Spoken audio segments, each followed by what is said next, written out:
tutuukidde ku lubiri ku ssaawa nga 12 n'ekitundu ez'okumaliiri tusanze abantu ba Kabaka enkoko bagikutte mumwa anti ku ssaawa ezo oluguudo Kabakanjagala lubadde lukwatiridde. Embuutu nazo zibadde zisindogoma buteddiza ng'abantu balindiridde okwaniriza omuteregga. Ng'ebula eddakiika 5 okukoona ssaawa emu Kamalabyonna wa Buganda Charles Peter Mayiga yasoose okutuuka olwo ku ssaawa ng'emu n'eddakiika ezigwamu nnyinimu ayingidde olubiri wakati mu nduulu esaanikidde ekifo okuva mu bantu be.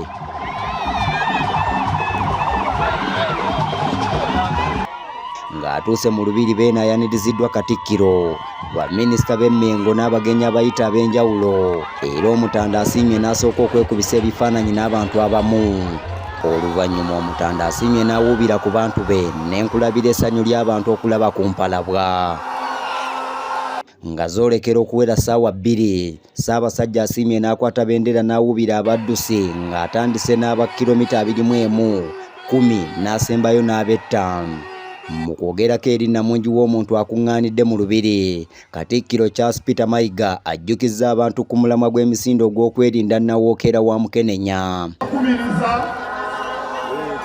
Nga twesigama ku buwaka bw'otuwa ne tugamba abasajja babe basaale mu kutaasa omwana ow'omuwala. Era buli musajja ali wano wanika omukono ng'okkiriza ekiragiro kya Ssaabasajja Kabaka okutaasa omwana ow'omuwala. Mayiga akubirizza abantu obutawamwaganya muntu yenna agezaako kubaawula ku Ssaabasajja n'okwagala okubasuuza enkola ya Mwoyo gwa Buganda ogutafa. Bulijjo temukkirizanga muntu abajja ku Ssaabasajja Kabaka. Kabaka yekitaffe yentabiro ye ne tukkiririzaamu era muwanike emikono nga muwera olutava ku Ssaabasajja Kabaka. Abagenyi ab'enjawulo ku mukolo guno kubaddeko omubaka wa Bugirimaani mu Uganda anaatera okusiibula n'akulira Airtel mu Africa. Beebazizza Ssaabasajja olw'akaweefube gw'atadde mu kulwanyisa Mukenenya ne bamuyozaayoza olw'okuweza emyaka 71 egy'ekitiibwa. Nibaze Kabaka w'Obwakabaka bwa Buganda okutegeka nga emisinde gino kibale kitiibwa gyendi okwetabaamu emirundi 5 kati awagale Ssaabasajja Kabaka. On behalf of Airtel Uganda, I want to wish Kabaka a very happy birthday. Enjoy the run and finish strong. Thank you. Abamu ku bavujjiridde emisinde gino aba Kampala Hospital nga bawadde obujjanjabi n'okuyamba abafunye obuzibu mu kkubo. Esther Bulamu ku lwabwe aliko obubaka bw'awadde abakyala. Tewali agenda kukuma bulamu bwo okusinga ggwe, so faayo eri obulamu bwo okuba okulaba ng'omanya bw'oyimiridde eri obulamu bw'engeri gye buyimiridde, oba oli mulwadde oba toli mulwadde, ate togenda na muntu yenna ateekebeza nga tomanyi status ye. Abamu ku bakozi bannaffe wano ku UBC tebalutumidde mwana. Bano babadde bakulembeddwamu akulira ebiweerezebwa ku mpewo za Star TV Michael Balaba era baliko obubaka bwe bawadde. Twagala okwebaza nnyo Katonda okutuwa ekirabo kya Ssaabasajja Kabaka. Olwaleero emisinde omulamwa gwazo kulaba nga kulwanyisa obulwadde bwa Mukenenya.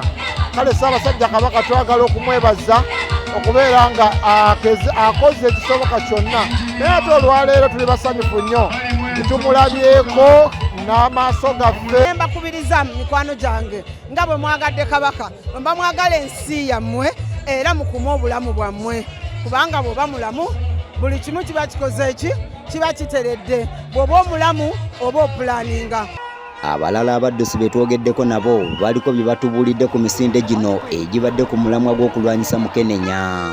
Naffe tujjumbidde omulanga guno ogwa Ssaabasajja Kabaka okujja okwegatta wamu naye tudduke emisinde okulabika nga tulwanyisa kawuka ka Mukenenya. Kinvunaanyizibwa kuze n'okwetaba misinde gino olw'ensonga eriwo eno ne tusobola okulwanyisa endwa ya Mukenenya eno. Twebasa Ssaabasajja Kabaka Taata Beene Magulu Nnyondo wangaala. Tuli so happy okwanika Kabaka misinde gye. Abantu baffe naddala abaami tubakubiriza okuba nga bakikwata nga Ssaabasajja Kabaka bw'atukubiriza.